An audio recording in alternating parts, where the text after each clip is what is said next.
Algunas escenas de este programa han sido recreadas.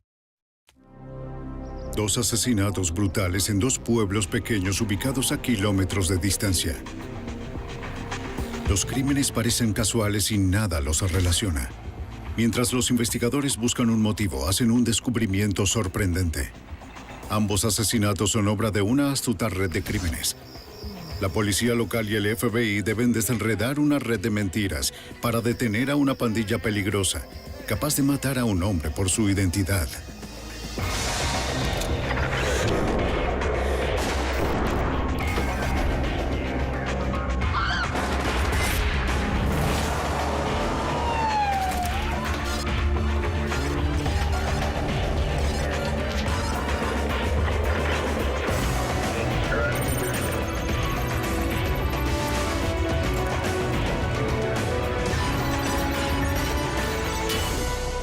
Los archivos del FBI. Identidad robada. En el condado de Henderson, Kentucky, el 10 de marzo a las 3 de la mañana, el departamento del alguacil recibe una llamada extraña. Un hombre informa que un extraño está afuera de su casa. El residente le dice a la policía que el extraño irrumpió en su camioneta y está sentado en su calzada tocando la bocina con insistencia. Cuando llegan los agentes, encuentran que el supuesto ladrón de autos es un hombre de 62 años. Está empapado y sufre de hipotermia severa. El hombre se identifica como Richard Dormer. Dice que dos hombres lo secuestraron a punta de pistola y lo arrojaron al río Green. Él le dice a la policía que irrumpió en el camión para intentar que alguien lo ayudara. La policía lo lleva al hospital. El teniente Frank Gropp, del departamento del alguacil del condado de Henderson, es llamado para interrogar a Richard Dorman. El teniente Gropp no reconoce el nombre, pero sí reconoce la cara. Eran entre las 2 y las 3 de la mañana y lo llevamos al hospital. Tan pronto como lo vi pensé, se parece al de la fotografía. Es el hombre de la fotografía. La foto es de una cámara de vigilancia bancaria. Gropp había buscado al hombre misterioso en la foto por 4 semanas, desde que respondió a una llamada de emergencia en una granja local. El granjero Jack Norris vivía solo en Henderson, Kentucky. El 3 de febrero, el teniente Gropp hizo un descubrimiento espantoso después de una llamada de los vecinos de Norris.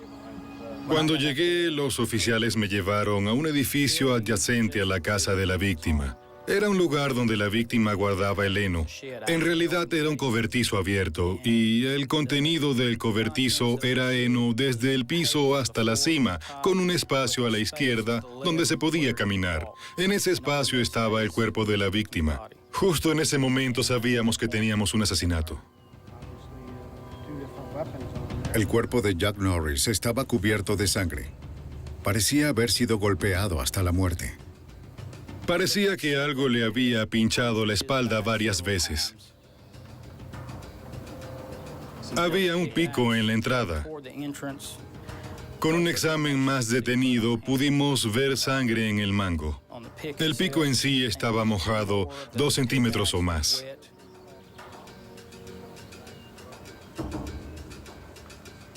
Hay sangre por Los acá. agentes siguieron buscando en la zona. Seguimos por esta zona. Cerca de una pila de leña, Gropp encontró un montón de heno.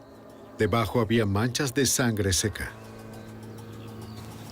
Con una inspección más cercana pude ver sangre salpicada en la madera que estaba ahí. Lo que me indicó que ese era el verdadero punto de impacto. Esa era la escena del crimen, justo ahí. Gropp encontró un poste de hierro pesado al lado de la pila de madera. Había sangre en él. Para sostener un objeto tan pesado y golpear a un hombre en la cabeza de esa manera, todo indica que la persona que usó esta arma estaba enojada y es muy agresiva. Lo hizo con fuerza y con un propósito. Los investigadores buscan pistas en la casa de la víctima. Esperaban encontrar algo que le diera sentido a este crimen ilógico. No hay dudas que tuvieron tiempo. La casa de Norris fue registrada. Se abrieron y revisaron cajones y armarios. Quien quiera que fuera, se tomó su tiempo. O bien se tomaron su tiempo, o hubo más de un individuo haciendo dos cosas al mismo tiempo. Aunque el asesino destrozó la habitación, nada de valor parecía faltar. De hecho, la billetera de la víctima fue encontrada en su bolsillo. Una de las cosas que nos sorprendió fue que los calendarios aún estaban en el domingo 31 de enero, no fueron cambiados al 1 de febrero. Entonces, supimos que el asesinato ocurrió el lunes por la mañana. Más tarde usamos el cartero y el correo que estaba en el buzón y confirmamos que nunca recibió su correo del lunes. Los agentes del alguacil registran el área. Los vecinos de la víctima proporcionan una pista interesante. Un vecino nos dijo que este hombre llevaba 2 billeteras. Nos faltaba una billetera. En una billetera la víctima tenía su identificación y la otra la llevaba por diferentes motivos. Pero faltaba una billetera y una identificación. La segunda billetera y la identificación faltante solo se agregaron al rompecabezas. La policía recordó una caja vacía de cheques en la casa de la víctima. Grob pensó que tal vez había encontrado el motivo. La noticia del asesinato de Norris se propaga con rapidez. Los residentes locales tenían miedo. ¿Quién hizo esto y por qué? Durante días, la oficina del alguacil del condado de Henderson intentó resolver el crimen, pero nada parecía tener sentido. Entonces, de repente tuvieron un avance inesperado. Un banco en el condado de Unión llamó con información importante. El banco nos notificó que un individuo entregó un cheque de la cuenta del señor Norris, que compararon las firmas y que parecían ser una falsificación. Lo único que faltaba en la casa de Norris era una identificación y una caja llena de cheques. Quizás los cheques faltantes los guíen al asesino de Norris. Fuimos al banco. Tenían un excelente video de este individuo de cabello blanco en el mostrador. Firmó con el nombre o usó el nombre de Cleo Campbell. El hombre de cabello blanco es Richard Dorman. Horas después del asesinato de Jack Norris, Dorman se hizo llamar Cleo Campbell. Cobró un cheque de la cuenta de Norris por $1,100, casi el saldo exacto en la cuenta. El teniente Grob sabe quién es Dorman, pero ¿por qué Dorman se hacía pasar por Cleo Campbell?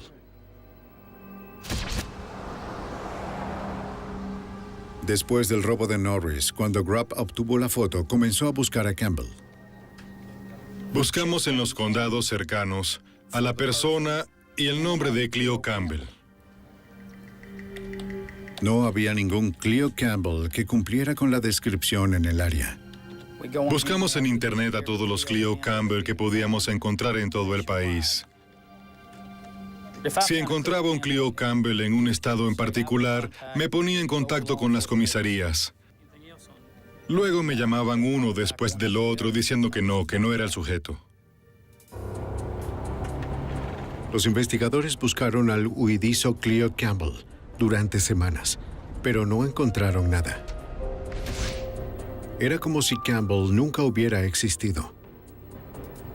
Entonces Grob se enteró de que Campbell era el nombre de una víctima de robo en Alabama.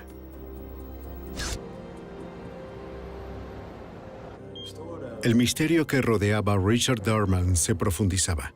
El teniente Grob tenía muchas cosas que preguntarle a Dorman. Y dije, bueno, Cleo, no te importa si te llamo Cleo, ¿verdad? Así es como te conocí. Y sus ojos se agrandaron. Dorman se da cuenta de que está descubierto. Y de una manera muy educada, él nos dice, miren, no quiero ofenderlos, chicos, pero esto va más allá de los límites estatales. Van a necesitar gente federal en esto. Van a necesitar al FBI.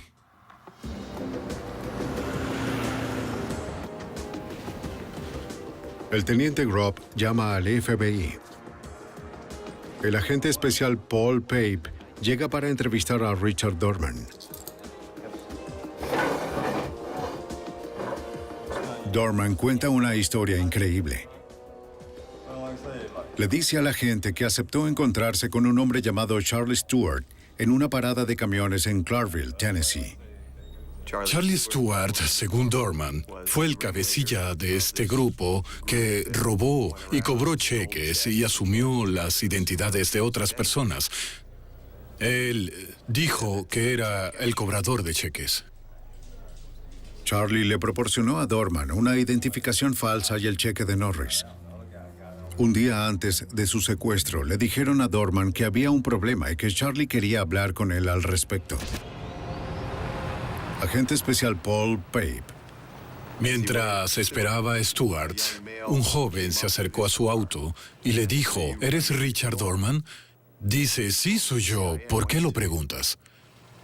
Y en ese momento, el joven se lanzó hacia Dorman y forcejearon. Tenía una pistola paralizadora en la mano e intentaba aturdirlo. Un hombre mayor se acercó al auto de Dorman. Dorman tenía un arma, una pequeña Derringer. Le apuntó directo a Dorman. En ese momento, Dorman, al ver el arma, dejó de resistirse y dijo, ¿de qué se trata todo esto? Y el hombre mayor dijo, Charlie quiere verte.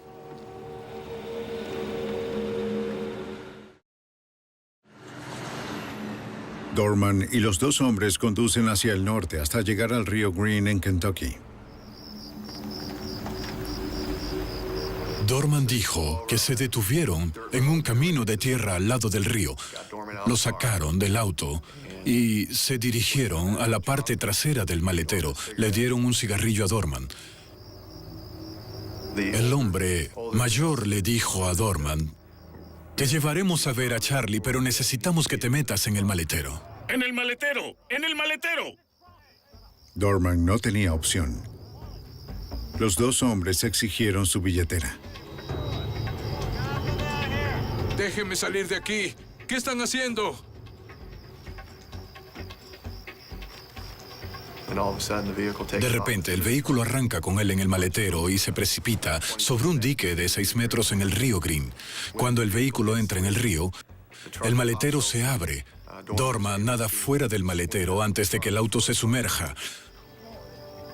Agarra un tronco y se desplaza río abajo, entre 90 y 180 metros de distancia. Los secuestradores creyeron que o bien se ahogaría o se congelaría a causa de la temperatura del agua.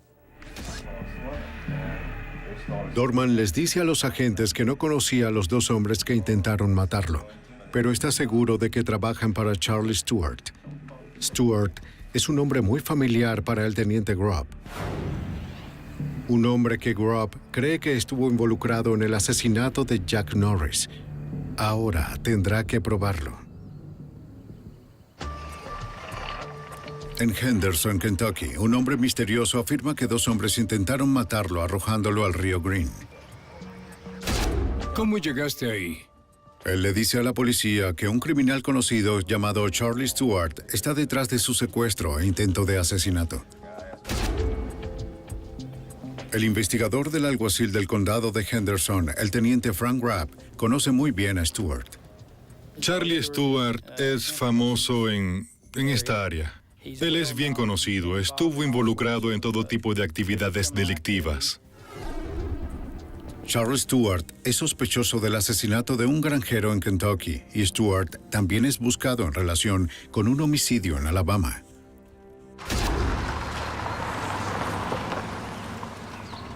En la mañana del 8 de febrero en Alabama, 5 días después del asesinato de Norris en Kentucky, un agente del condado de Morgan respondió a una llamada. Alguien abandonó una camioneta en una cantera de Gum Pond. La parte delantera del vehículo estaba sumergida. El agente revisó la parte de atrás. En el interior encontró un edredón viejo, pilas de papeles y el cuerpo de un hombre. Las muñecas de la víctima estaban atadas. Su cara estaba cubierta con cinta adhesiva. Furgoneta en la cantera. Él no estaba respirando, no podías ver ningún movimiento en el pecho en absoluto. Era obvio que él estaba muerto. Alguacil. El detective Terry Kelly es un investigador criminal de la oficina del alguacil del condado de Morgan. Cuando un oficial se encuentra con lo que parece ser un homicidio, especialmente un homicidio, pero es igual en cualquier escena del crimen que pueda ser procesada como evidencia, observa todo lo que puede y llama a los investigadores. Y al llegar, tomamos la escena. Los investigadores aseguraron la escena y esperaron a que llegara el equipo forense. Capitán Mike Corley. La paciencia es difícil en un caso como este, pero sabíamos que el daño o la contaminación de la evidencia serían cruciales en la corte. Los forenses están aquí. La unidad forense llegó a la cantera. La víctima era un hombre blanco. Parecía tener unos 40 y tantos años o cercano a los 50.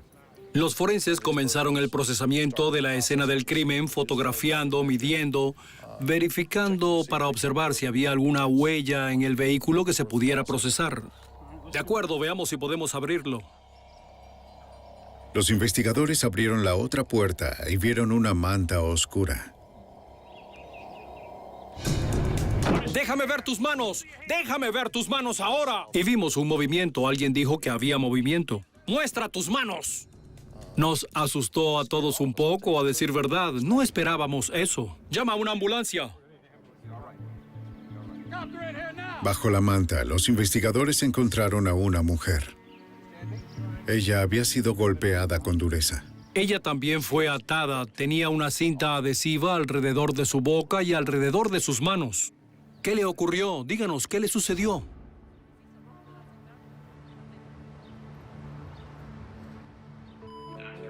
Estaba molesto. Parecía que La policía interrogó a la única sobreviviente, Florence Nichols. fue por mucho tiempo. Ella les contó lo que pasó. Florence y su hijo James acababan de llegar a casa de un mercadillo. Él era un hombre de negocios. Tenía una pequeña tienda de intercambio de armas, guitarras e instrumentos musicales de todo tipo.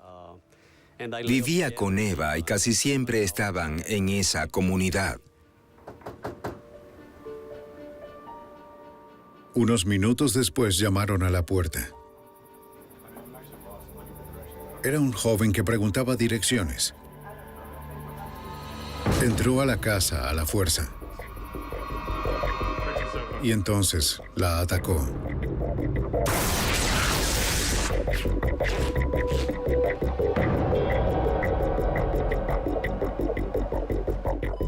Pero ella le dice a los investigadores que escuchó la voz de un segundo hombre. ¿Escuchaste, Sus? Por lo que pudo recordar, él corrió desde la sala hasta el pasillo donde estaba su hijo James. Unos minutos después la lanzaron en la parte trasera de su propia camioneta.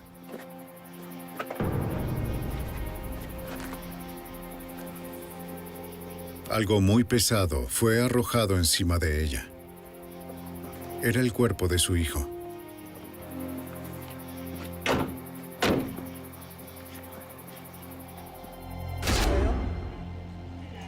Según Florence, la furgoneta avanzó durante unos minutos y se detuvo. Ella había estado en la camioneta probablemente durante 14 o 16 horas, según lo que pudimos reconstruir. Todo el tiempo con su hijo muerto encima y temiendo por su vida. Tuvo que ser horrible. Me sorprende que sobreviviera. Ella sabía que en el fondo estas personas tenían la intención de matarla. Creo que ella no tenía duda en su mente. Florence describió a sus atacantes.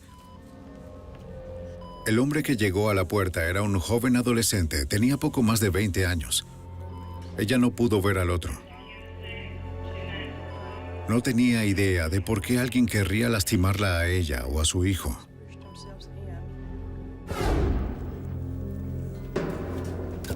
Los investigadores registraron la casa de Nichols en busca de pistas. Nada parecía faltar. Tenía una colección grande de armas. Había muchos cuchillos de colección. Quedaban muchas cosas que eran buenos artículos para robar. Mira eso. No parece ser un robo. Si no es un robo, ¿por qué matarían a alguien? ¿Cuál fue el motivo? ¿Qué está pasando? Era un caso muy extraño al principio.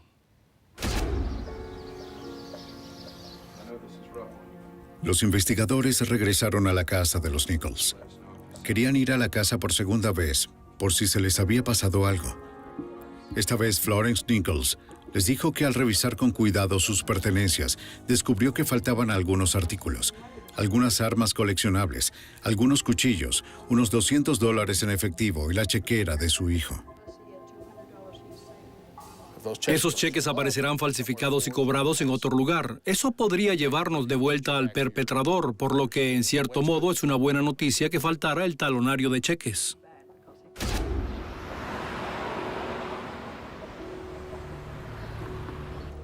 El FBI y la policía ahora están trabajando en 2 homicidios y una serie de robos que sospechan están vinculados a Charlie Stewart. Había una coincidencia misteriosa entre los casos de asesinato de Alabama y Kentucky. Teniente Frank Grob. Charlie Stewart, siendo de aquí, es una conexión obvia. El tipo de asesinato es el mismo. Al parecer, el hombre de Alabama fue asesinado por su identificación. Y eso encaja con lo que estamos viendo. En este punto nos centramos en Charlie Stewart. Cuando el caso se resuelve es emocionante. Cuando las piezas se juntan es más de lo que podía pedir. Sentimos que lo teníamos. Pero para resolver el rompecabezas, los investigadores primero deben encontrar a Charlie Stewart. Los agentes aumentan la presión sobre Dorman. Dorman comienza a dar a los agentes los detalles de Charlie Stewart y su anillo mortal de robo de identidad. Dorman trabajó con Stewart por 2 o 3 años y siempre le proporcionó identificación que se parecía a él, o al menos parecía ser él. Entraba a un banco con mucha calma, sabiendo que tenía un cheque robado, a veces de un hombre muerto, y ni siquiera sudaba. No se ponía nervioso. Era un profesional. Irónicamente, el mismo Dorman fue víctima de la estafa mortal de Stewart. Cuando Stewart contrató a 2 hombres para matar a Dorman, tomaron su billetera antes de tirar Chicos, su cuerpo. déjenme salir de aquí, por favor. Hasta ahora, la policía y el FBI identificaron a 2 miembros de la red de robo de identidad. Richard Dorman está bajo custodia. Pero el más peligroso, el presunto asesino Charlie Stewart, sigue huyendo junto con sus cómplices anónimos. El FBI y la policía esperan que Dorman pueda llevarlos a los hombres antes de atacar a otra víctima.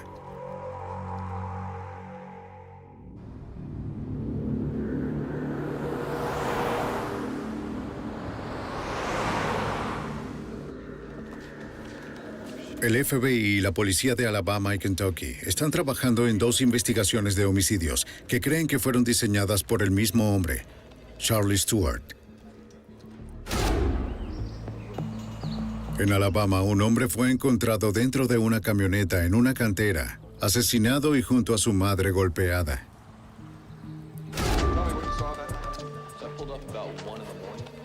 La noche antes de que se encontraran los cuerpos, un agente respondió a una llamada en la cantera. Un residente se quejó de que alguien le había robado su tractor. Cuando el agente llegó por primera vez para ver el área, vio un Pontiac Grand Prix 1977. El capó del vehículo estaba caliente, pero el conductor se había ido. El agente tomó los números de la matrícula y buscó al conductor. Pero cuando regresó al Grand Prix, ya no estaba. El Grand Prix se estacionó a 150 metros de donde se encontró la furgoneta a la mañana siguiente. capitán Mike Corley. Era demasiado obvio para no estar relacionado. El Grand Prix gris era ahora la mejor pista de los investigadores. El investigador Terry Kelly. Se decidió activar lo que llamamos bolo, una alerta sobre este vehículo, este Pontiac, así que fue transmitido por radio a la policía local. A los medios de noticias les gusta tener escáneres. Lo detectaron, por supuesto, nos consultaron y respondimos, les avisamos que sí. Estábamos buscando este vehículo. Era un vehículo de interés para un caso de homicidio. Solo queríamos hablar con las personas que estaban en él, ver si vieron o escucharon algo inusual en esa área esa noche. Tuvimos varias llamadas telefónicas, varios avisos. Llegaron las pistas, pero ninguna resultó ser del auto que buscaban. Apreciamos que viniera, señor. Unos días después, un hombre local contactó a la oficina del alguacil del condado de Morgan con una pista prometedora. Les dijo a los agentes que deberían investigar a un hombre llamado Larry Butler, dueño de un Grand Prix. Según el hombre, Butler salió de la ciudad en una motocicleta en la época del asesinato de James Nichols. El Grand Prix no se veía desde entonces. En el 77 desapareció.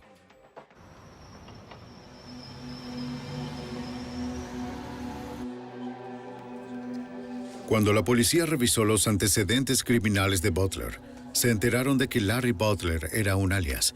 Su verdadero nombre era Charlie Stewart. Tiene numerosos alias y una larga historia criminal. Robos, delitos violentos y una orden de detención en el estado de Florida.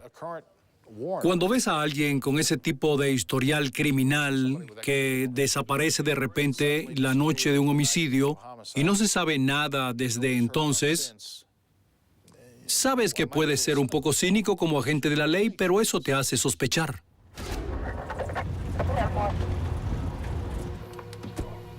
El teniente Chuck Sanda, de la oficina del alguacil del condado de Morgan, hace varias visitas a la casa de Stewart, un remolque en un área aislada. La esposa de Stewart siempre le dice que ella no tiene idea de dónde está. ¿Se acuerda cuándo fue la última vez que lo vio? Los investigadores también le preguntaron a los vecinos de Stewart. Recibimos noticias de que Charlie Stewart había acudido a uno de sus vecinos y quería que él cobrara un cheque de la cuenta de un hombre muerto. Por supuesto que eso nos alertó. Le tenía mucho miedo a Stewart. ¿Por qué no viniste antes? Estaba convencido de que Stewart incendiaría su remolque y esperaría hasta que saliera para dispararle. Esas fueron sus palabras. Ese es el tipo de persona que pensó que era Stewart. Y esa es la razón. El vecino también le dice a los investigadores que el día anterior al asesinato de Nichols, vio a Stewart en un Grand Prix con otros dos hombres. Por desgracia, no pudo ver bien a los hombres con Stewart. Agentes y policías llegaron a otro callejón sin salida.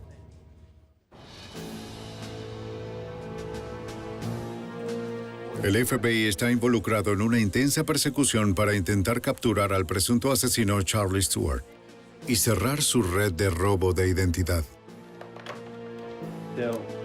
Los agentes ya tienen a uno de sus cómplices, Richard Dorman, bajo custodia, pero no ha podido llevarlos al fugitivo.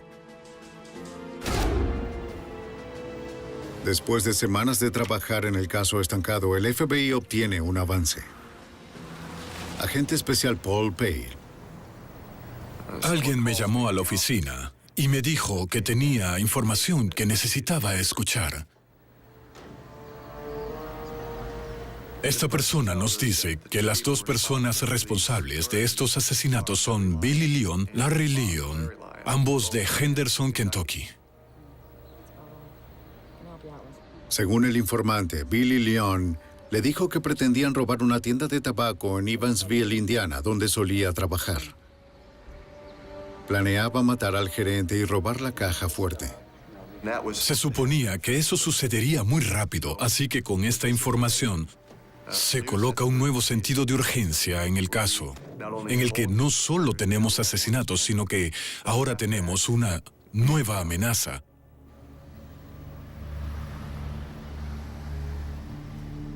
Teniente Frank Gropp, de la oficina del alguacil del condado de Henderson en Kentucky. ¿Has visto alguno de ellos? El agente Paul Pape y yo, junto con la policía de la ciudad, creamos un conjunto de fotografías que constaba de 6 o más fotografías de personas similares. Personas que se parecían y se la mostramos a Dorman. ¿Es el otro? Dorman reconoce con rapidez a Larry Leon y su hijo Billy Leon, de 18 años, de la matriz fotográfica. Iniciamos la vigilancia en la casa de Billy Leon en Evansville, Indiana, con el FBI y la policía. Y también tenemos vigilada la casa en Henderson, en Kentucky, donde Larry Leon vive bajo vigilancia. El plan consistía en obtener órdenes de allanamiento y de arresto tanto en Indiana como en Kentucky para los 2 sospechosos, sus casas, sus autos, y conseguir que todos se coordinen, traer ayuda adicional en las áreas circundantes para coordinar estas búsquedas. Pero este plan en especial no funcionó. Ahí está, ahí está. Billy Leon sale de su casa y se dirige hacia Henderson, donde vive su padre. En este punto teníamos que tomar una decisión. 1, dejábamos que Billy Leon se fuera y corríamos el riesgo de perderlo. O 2, de que se reuniera con Larry Leon y coordinaran el robo y asesinato en una tienda de tabaco. Así que tomamos la decisión de que debíamos detener a Billy Leon y arrestarlo. ¡Conductor! ¡Salga y levante las manos! Poco después que ingresaron al estado de Kentucky, el Departamento de Policía de Henderson detuvo el vehículo de Billy Leon junto con las unidades encubiertas de la policía de Evansville y el FBI y pusimos a Billy Leon bajo custodia.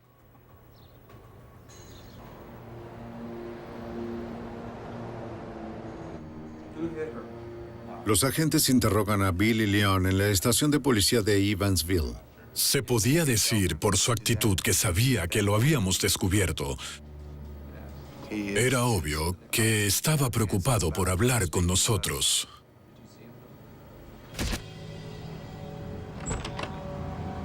Mientras Billy está siendo interrogado, los agentes de Henderson vigilan la residencia de su padre. Observan a Larry Leon irse a toda prisa. Sí, se está yendo ahora, cambio. Las autoridades temen que Leon haya escuchado que su hijo fue arrestado y que esté tratando de escapar. Teniente Frank Grob. En ese momento tuvimos un auto de la policía de la ciudad detrás de él para detenerlo. El oficial de la ciudad mantendría su puesto hasta que los otros llegaran. Pero Larry Leon no dejó que eso sucediera. ¡Pon las manos fuera de la ventana! Algo. Se está moviendo. ¡Pon tus brazos! ¡Quieto! ¡Deténganse! ¡Y ponga las manos fuera de la ventana!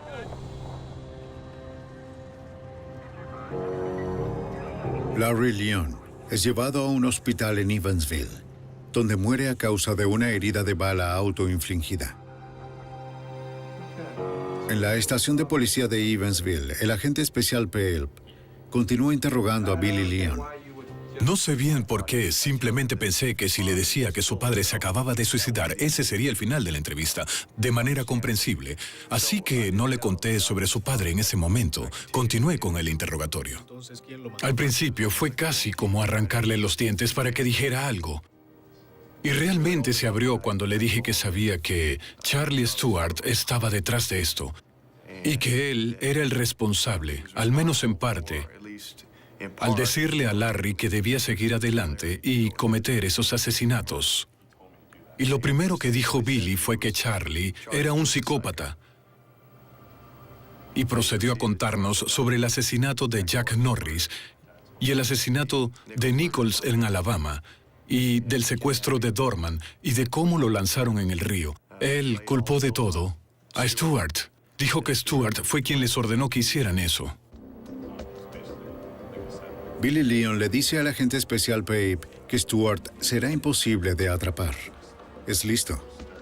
Él sabe cómo sobrevivir en el desierto y es muy peligroso.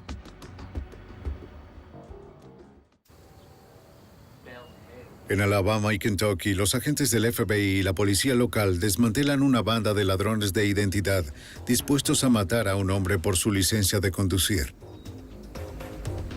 Solo un miembro permanece en libertad, el cabecilla, Charlie Stewart. El FBI se acerca al fugitivo. Dos de los asociados de Stewart, ahora bajo custodia, dicen a las autoridades que el fugitivo es peligroso, autosuficiente y capaz de vivir de la tierra. El investigador Terry Kelly ayudó a perseguir a Stewart por más de un año.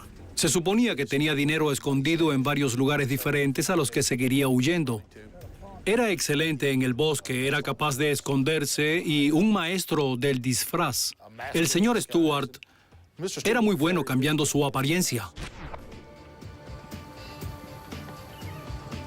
Un grupo de trabajo combinado de agentes del FBI y agentes de la ley local allanó el remolque de Stewart. Despejado. Agente especial Scott Brocious. No encontramos ninguna evidencia sobre los asesinatos, pero sí encontramos muchas cosas interesantes. Había un agujero en la parte inferior del remolque para poder salir por la parte trasera.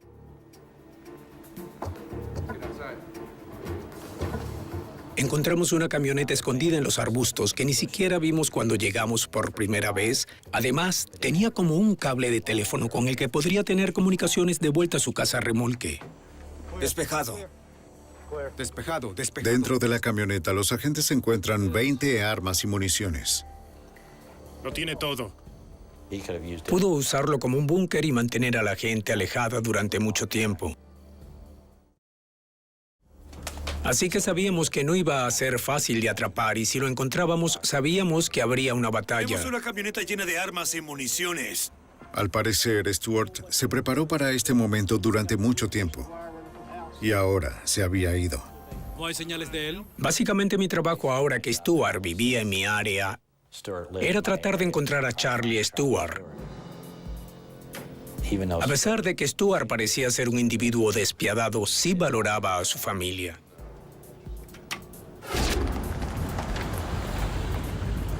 A medida que pasa el tiempo, los agentes mantienen la presión sobre la esposa de Stewart. Ella sigue afirmando que su marido no la ha contactado. Nuestras fuentes nos decían que su esposa le tenía mucho miedo. Aunque ya sabes, ella lo protegía, pero también le tenía miedo.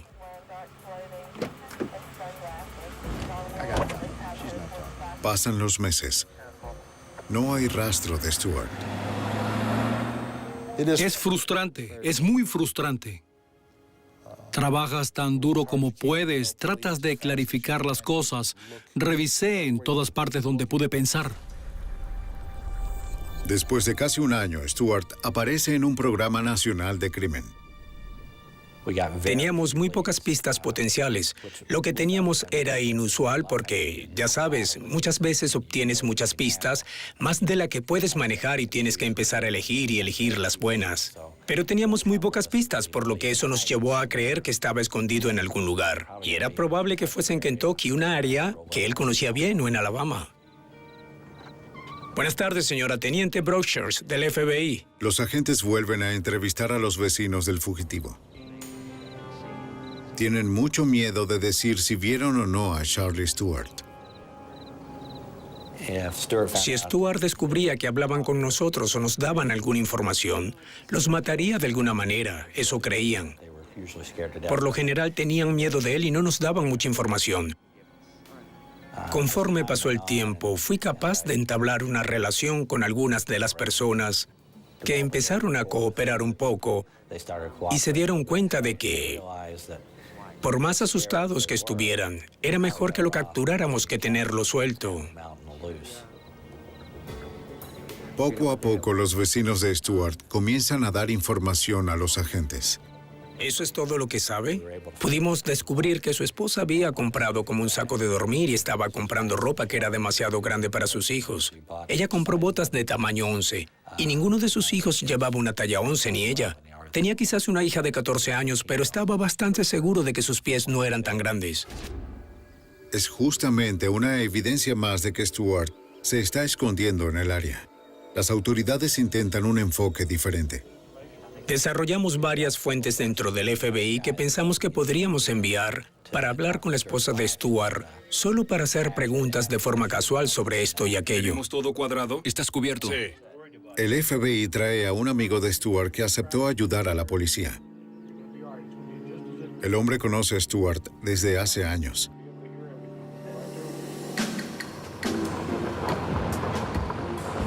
Acepta usar un micrófono para que los agentes puedan escuchar su conversación con la esposa de Stewart. En este punto estábamos sentados en el borde de nuestros asientos, muy seguros de que era probable que él estuviera ahí. El cooperador se acerca al remolque. La fuente entró.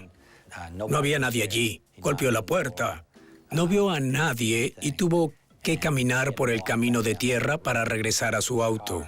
Después, cuando entra en su auto, mira por el espejo retrovisor y cree ver a alguien en el remolque. Y pensó que era Charlie Stewart. Miró a su alrededor y no volvió a ver a la persona. Nos decía, estoy seguro de haber visto a Stewart en el remolque. Dijo, acabo de echar un vistazo y cuando me di la vuelta no estaba, pero estoy casi seguro de que lo vi ahí. Agente especial Paul Pape. ¿Quién sabe qué podría pasar o con qué estaría armado en ese momento? Y hubiera sido una ruleta rusa lanzarnos tratando de detenerlo. No queríamos correr por el bosque para tratar de encontrar al tipo. Tienes que ser tú el que atrape al zorro. Los agentes y la policía deben idear un plan para atrapar al fugitivo peligroso. El fugitivo Charlie Stewart es buscado por fraude bancario, secuestro, asesinato a sueldo y homicidio. Las autoridades del FBI de Alabama creen que se está escondiendo en los densos bosques detrás de su casa. Agente especial Scott Brochers. Empezamos a armar la teoría de que estaba bien. Estaba viviendo en el bosque, en una tienda o en una de esas pequeñas cuevas. Quizás regresa después de que el sol se pone y pasa la noche con la familia. Antes de que salga el sol, regresa al bosque. Salí con 3 o 4 de los chicos de nuestra oficina y caminamos por el bosque como si fuéramos solo cazadores.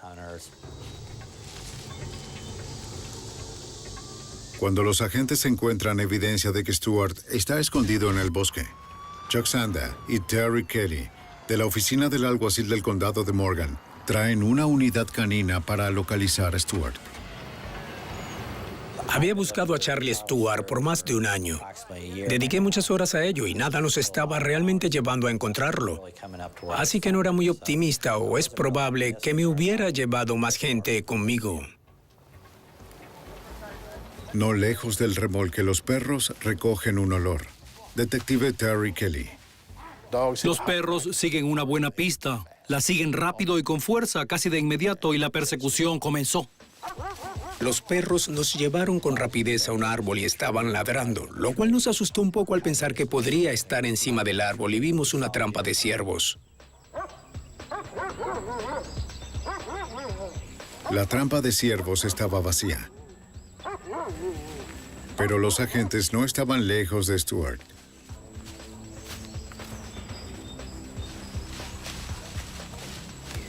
Los perros siguen un olor desde un barranco hasta el arroyo. Bajamos un poco y los perros encontraron una cueva. Nos retiramos un poco porque no sabíamos lo que había en la cueva. Los perros entraron a la cueva y volvieron a salir, pero no era muy profunda. Así que con nuestras linternas pudimos ver el interior. Había comida fresca, un saco de dormir y otros artículos para acampar. Stewart no puede estar lejos.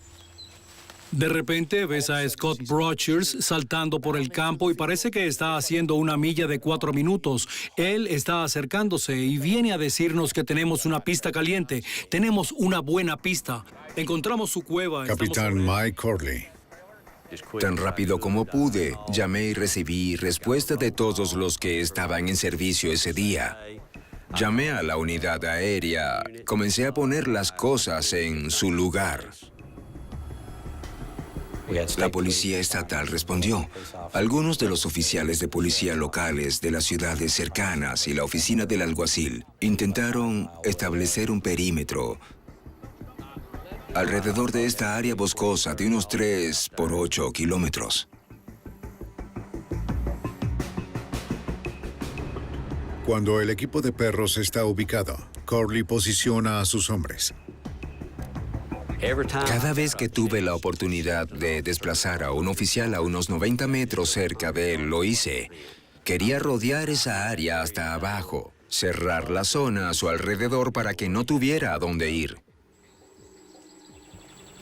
Después de casi 3 horas de perseguirlo por el bosque, por fin escuché en mi radio a uno de los oficiales del otro alguacil informar que un hombre salió corriendo por el bosque. ¡Alto! Stuart está acorralado. ¡Suelta el arma! Él saca una pistola. ¡Baja el arma! ¡Déjala caer! Y entonces probablemente llegó el peor punto de toda la búsqueda. Mientras escuchamos que se están acercando y los agentes dicen que lo tienen, escuché disparos. No sabía si era uno de nuestros agentes o los entrenadores de perros. Pero unos segundos más tarde oímos que nadie estaba herido y que Stuart había sido capturado.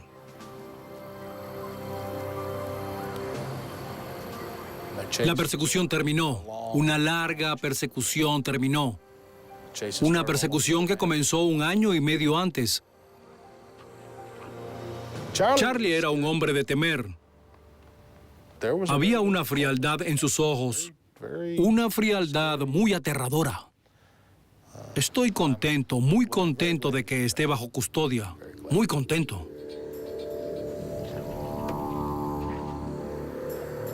En enero de 2002, Stuart y su pandilla fueron juzgados y declarados culpables de fraude bancario, secuestro y asesinato. Richard Dorman recibe una sentencia de por vida por su papel en los crímenes. Billy Leon también es condenado a cadena perpetua. Charlie Louis Stuart es condenado por todos los cargos. Lo condenan a cadena perpetua sin posibilidad de libertad condicional. Las autoridades creen que Charlie Stuart fue el autor intelectual de toda la operación. Ordenó a Larry y Billy Leon robar a Jack Norris y James Nichols.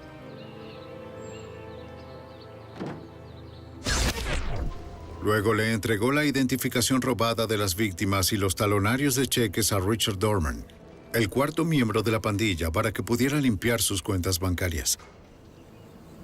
Stuart eligió a sus víctimas con cuidado, basándose en su parecido con Dorman. Es un escenario perturbador. 2 hombres inocentes están muertos solo por su apariencia. La implacable investigación de la policía local y los agentes federales puso a esta banda de asesinos y ladrones tras las rejas para siempre.